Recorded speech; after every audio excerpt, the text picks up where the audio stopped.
If you are new to homeschooling, or maybe you're considering the idea of homeschooling, I have 8 must-haves for you to set you up for success. And you know what?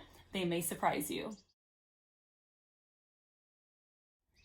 Hi guys, I'm Kimberly. I'm a homeschooling mom of 3.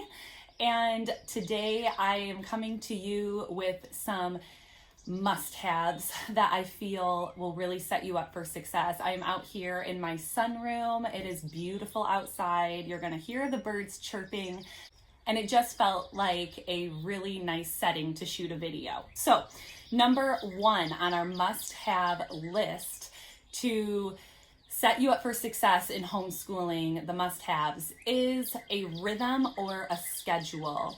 I'm a big fan of a rhythm and not a schedule. I feel that if you don't stick to the schedule and you put a lot of time stamps on when you want to get things done, it can really set you up for failure if you don't achieve that. So go for a rhythm or a schedule. When do you want to start your mornings off? When do you want to make sure your day has ended, like for your school day? You can kind of list things out if you want, and not timestamp it and just see how the flow of your day goes. But I would definitely say one of the 8 is a rhythm or a schedule. The second must-have, I feel, is a library card. So I don't know about you, but it definitely applies to me. I love books. Like, the more books that I can have, the better. But guess what? Books are super expensive. And I have found by having a library card, now most families will easily be able to just get their library card for free because their taxes go to their local library. That is not the case for me. I live fairly rural in my county, so I actually have to pay for a library card. It's a little over $100 a year, but it is completely worth it. So, as you know, I'm sure you've watched videos on huge book hauls here on YouTube, and that is great and everything, but what I love about having a library card is if there are books that you are considering to purchase, you can check them out from the library, look through it really well, and then decide, oh, I really want to purchase that. Also, a lot of the novels and the easy readers and things like that, your child can choose what they're interested in by using the local library rather than buying that in your curriculum. So it can just save you a lot of money. Also, library classes and the programs that are offered can really break up the school day. So I highly suggest, even if you have a really large family from big kids all the way down to little toddlers, go to those morning story times, and those little baby bounce things. It's amazing. My library offers some amazing stuff. Little music classes. There's book clubs. Sometimes there's STEM programs. Even if all your kids can't participate in a specific age group, they can still go off into the library, read on their own, do a little research. They could do their school at the library. I just feel that having a library card and really utilizing that resource will definitely enrich your homeschool. All right, must-have number 3 is patience. Now, I want to read this quote that I found on Instagram from a homeschooling mom that I follow. She's also on YouTube. A great page to follow is Grace and Grit. Her name is Ashley. And I had to write it down because it was perfect for the patience that you are going to need as a homeschool parent. And that is, homeschooling is holy sandpaper and will shape you more into the image of God. And I will add to that I feel that homeschooling is just the best way to spend your days, to serve your family, to glorify the Lord. So patience. Have patience with yourself. You're not going to get it right all the time. Your kids are going to frustrate you. You're going to have big, grand ideas on how you want things to go, and it's not going to work out every single day. And you just need to have patience with yourself. You need to have patience with your kids. Some days are going to be really hard, but you know what? It will really be worth it. Some days are going to be absolutely magical. I feel that if you are a mom with really young kids, I mean, I have young kids, 8, 5, and 4. You spend a lot of the day just like teaching habits, redirecting, doing discipline, just setting them up for when they are older and they're teenagers, and then things can really flow. They know what your expectations are. But again, have patience. Some days will be hard, some days will be awesome. Homeschooling is just a constant lesson in patience, and it is definitely preparing you for sainthood. All right, must-have number 4. Now, I feel this is a good must-have if you have older kids, but finding a co-op in your area or just extracurricular activities that your kids enjoy. I did not join a co-op until my oldest was 7 years old, and the only reason why I joined a co-op was because personally, I was looking for more connection with local homeschool Catholic families. We're a Catholic family, and I have a beautiful community of homeschool moms I'm good friends with that I get together on a very regular basis with, and I created that for myself. So if you're interested in how I created a strong mom homeschool community, of course their children come with, so it's made friends with my kids, just comment below and I could definitely go through how I created that for myself. But specifically on the co-op, I was looking for more Catholic families in my area that homeschooled. So a great way to find co-ops in your area is,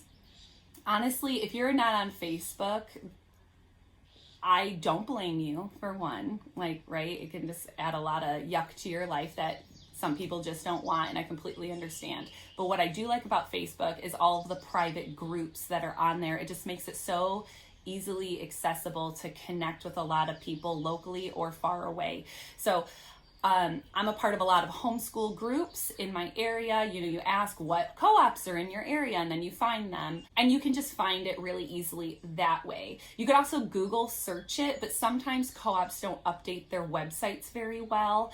So they could be really outdated, or maybe they're no longer running, like the co-op fell apart. So I just found Facebook was the easiest way to find a co-op. I would definitely consider the age of your kids. So if your kids are really young, I wouldn't worry about a co-op. But if you have older kids and you really want them to connect with other kids, make more friends, or you just maybe want the burden of teaching them maybe more difficult subject matters or subjects that you're really not interested in, go and seek out a co-op that works best for you. And as far as extracurricular activities, if you're like, I got the education part covered, I don't need other families, to help me with that, awesome. Definitely think about, does your kid like baseball? Do they like basketball, cross country, gymnastics, cheerleading, whatever. It'll just definitely help break up your days, pursue those interests. Another thing to really consider is your children's personalities. So do you have a house full of introverts? Do you have a household of extroverts? Do you have a combination of the two? And you can kind of, ease into what dynamic that you're going to need or want within your family, whether it's co-op related or just extracurricular related. But at the end of the day, co-ops and extracurricular activities are not completely a must-have, but it definitely helps mom out to be able to kind of send the kids away once a week or however that schedule is going to work. So you can just, All right, must-have number 5, and it's actually more for the kids. Give your oldest children, or maybe your oldest child, however that works in your family, extra space from the younger ones. So if you have a large family, I believe this would apply more, but there's always time to do like group subjects together, and I love that, whether it's your morning basket or if you like combined history, things like that. There's always time. You're together all the time, right? But for those older kids, really give them the opportunity to kind of break away from the younger ones to go do those subjects. Obviously this could apply to sports too. It just kind of popped in my head, to break away, to do their own interests and just not be constantly surrounded by the little ones.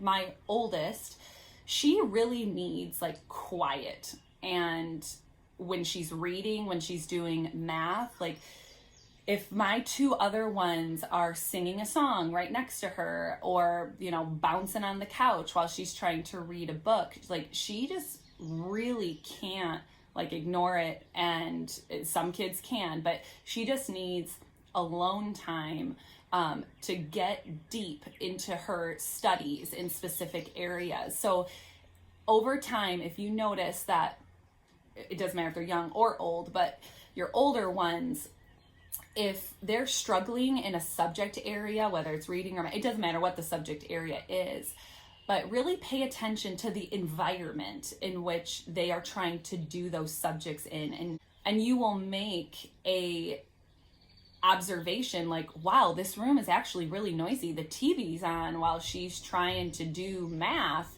and you know, maybe that's why it's taking so long for it to sink in.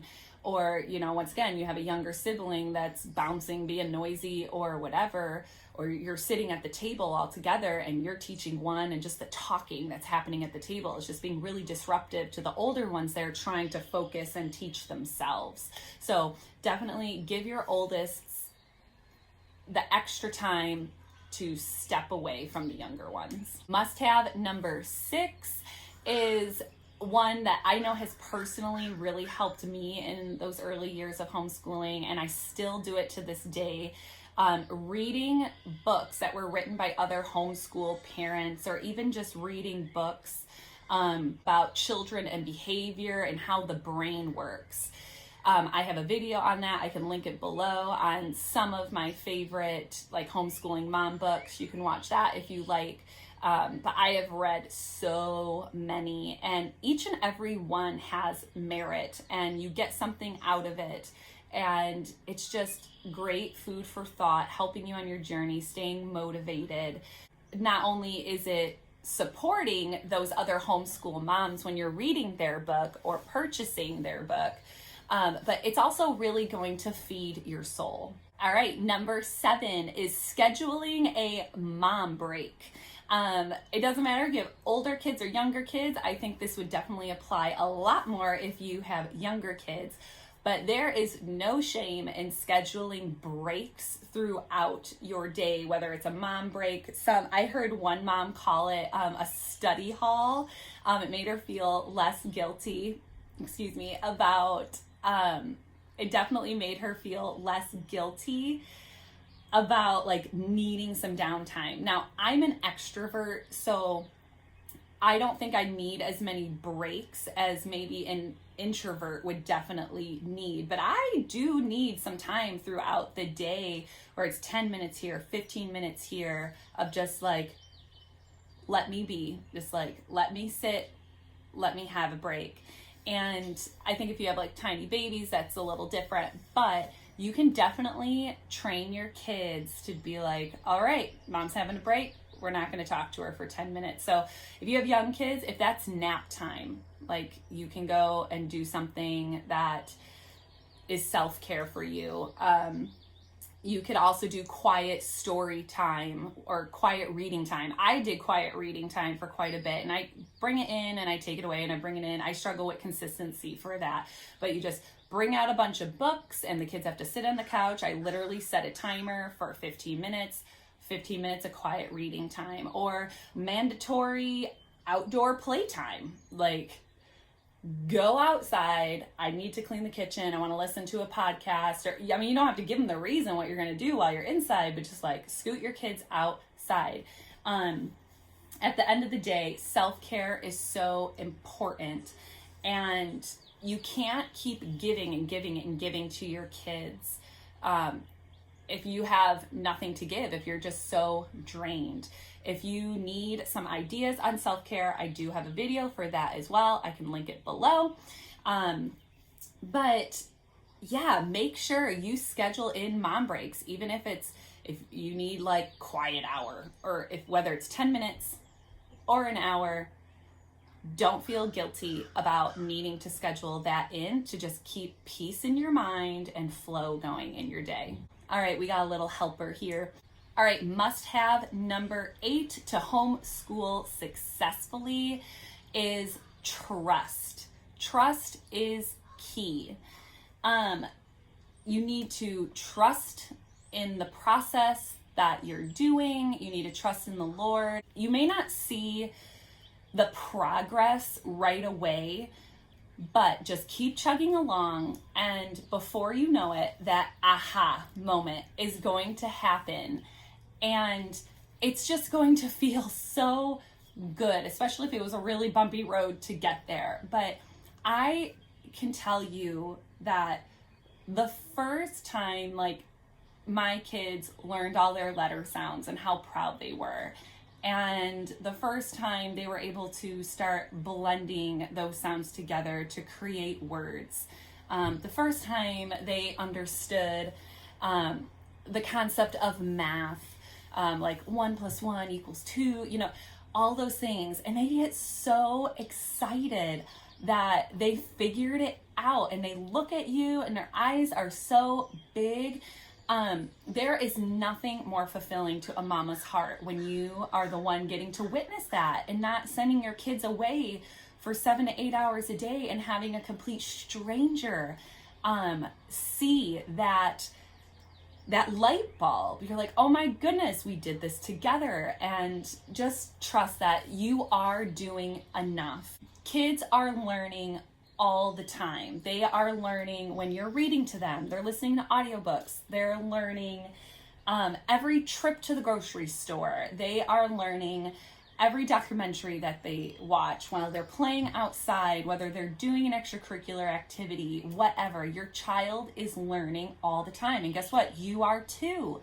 And all of that experience, whether you are like hitting the books really hard or you're more of a relaxed homeschooler, unschooler, whatever, at the end of the day, all of those experiences, all that work that you put in and your child put in, it's going to amount to something wonderful. So you have to trust in the process. And you know what? It's okay to switch it up. And I encourage you to switch it up. Kids change all the time. What worked one year won't work another year. And that is completely okay. And as a Christian woman, I have no doubt that God has a plan for each and every one of us individually. And if you are a believer, pray to the Lord if you are struggling with trusting that you're not ruining your kids, because you're not.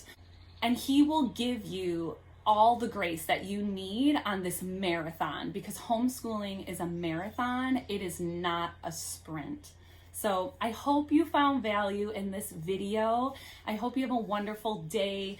And if you have some must-haves to add to this list, I want to hear about it. Please comment below.